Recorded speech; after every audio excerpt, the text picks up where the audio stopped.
how to feel safe with trauma. I'm Jessica Go, trauma coach in childhood abuse. And there are 3 things that you need to know for you to move forward with this. And the first thing is acceptance. Accepting that you have been traumatized and the experiences and the pain that has come along with it. Because here's the thing, the more we deny and push away the trauma, the more power we give to the story. And this can truly overwhelm us and exhaust us to the ground. So it's so much easier to just accept what has happened to you in the past. Whether it's being raped at the age of 8, whether it's witnessing domestic violence at the age of 15, whether it's experiencing birth trauma while you were being born, whether it's emotional neglect from abandonment at 18 months of your life, right? All these things do play a part. And as soon as you could just accept, you know what, looking back on those experiences, I'm not going to push them away. I'm going to allow it, accept it, welcome it. This is part of my journey. And yes, it's so painful. I feel it in my heart. I feel the grief and I want to cry. Give yourself permission to cry if you feel like crying. I feel the anger and the resentment. If you want to scream, give yourself permission to scream, right? Do not hold yourself back, because your healing starts with your feelings. And trauma is always telling you what is needed to be healed in order for you to raise your energy and your consciousness to the next level. The second thing is being grounded and connected to your body.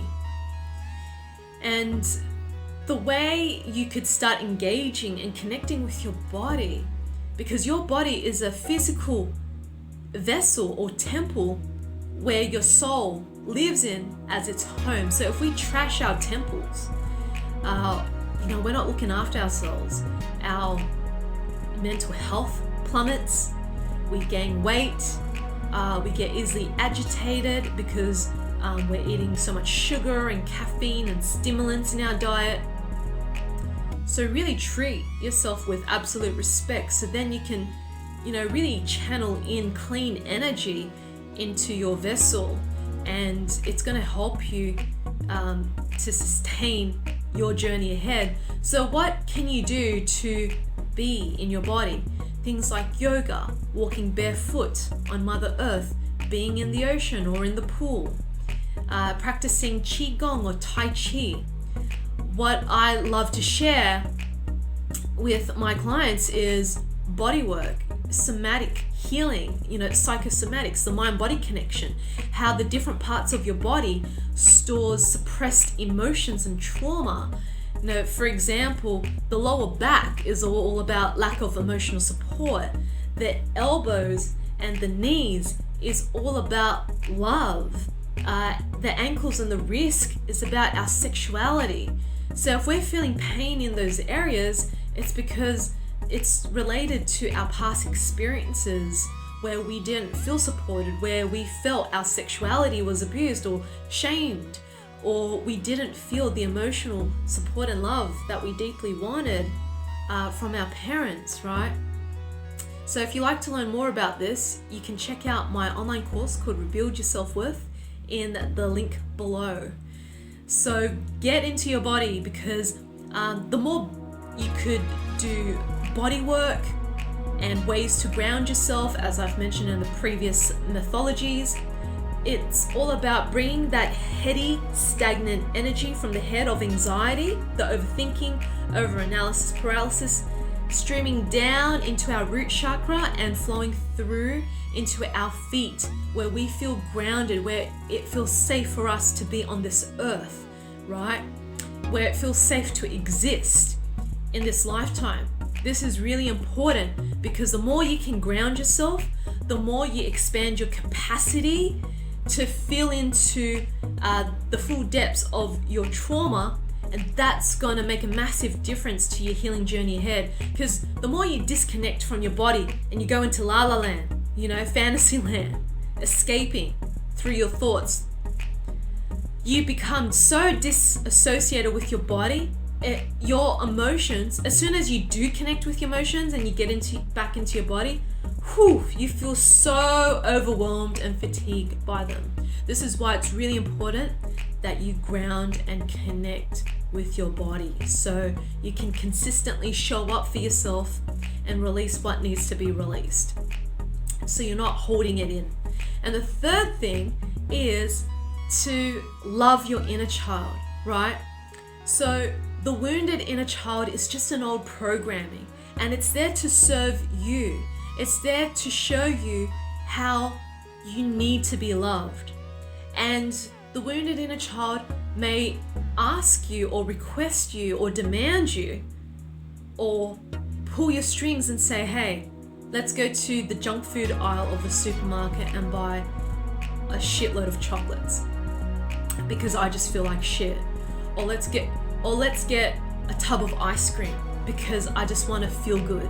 Or let's have sex with this person at the pub or at the party because I'm feeling frisky.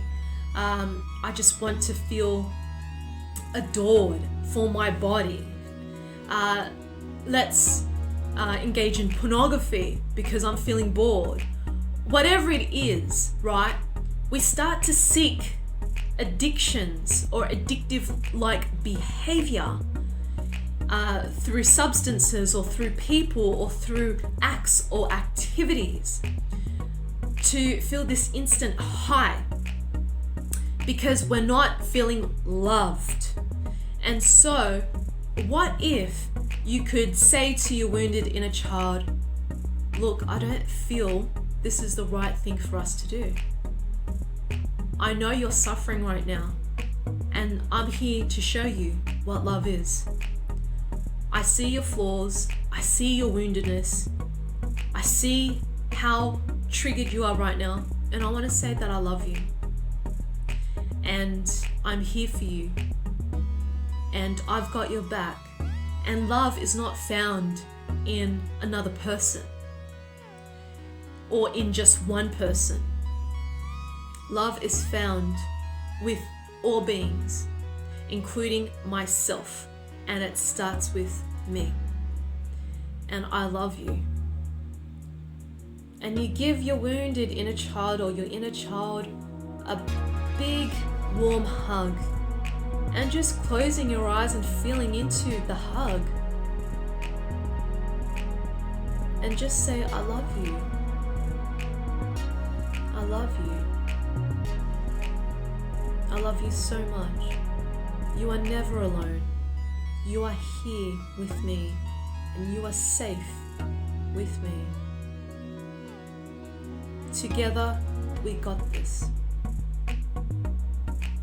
And just notice how your inner child starts to feel. It's really important that you nurture the wounded part of yourself, because if we don't nurture the wounded part of ourselves, that wound becomes stronger and stronger and stronger, and it becomes this self-sabotage or the inner critic, or it becomes this instinctive killer where we start to see through the lens of fear and hate, and we project our past experiences into our adult relationships in the here and now and into the future. And that doesn't do any good for anyone, especially for yourself, because if we don't get this under control, we're just going to feed it more hate, more fear, more woundedness, more addictions, until the point, it's really hard for us to manage it. So just be aware, this is just an old program, and you can take back control at any point in time by coming in as to what would that adult version of yourself would do. That's how I would approach every single situation. Whenever I get triggered, whenever I get bothered or annoyed by a friend or my mother or whatever it is, how could the adult version of myself approach this conversation or this request or this situation? Is it for me to say no? Is it for me to speak my truth? Is it for me to take some time out and spend some time with myself to rejuvenate and bring back that positive, loving energy back into myself?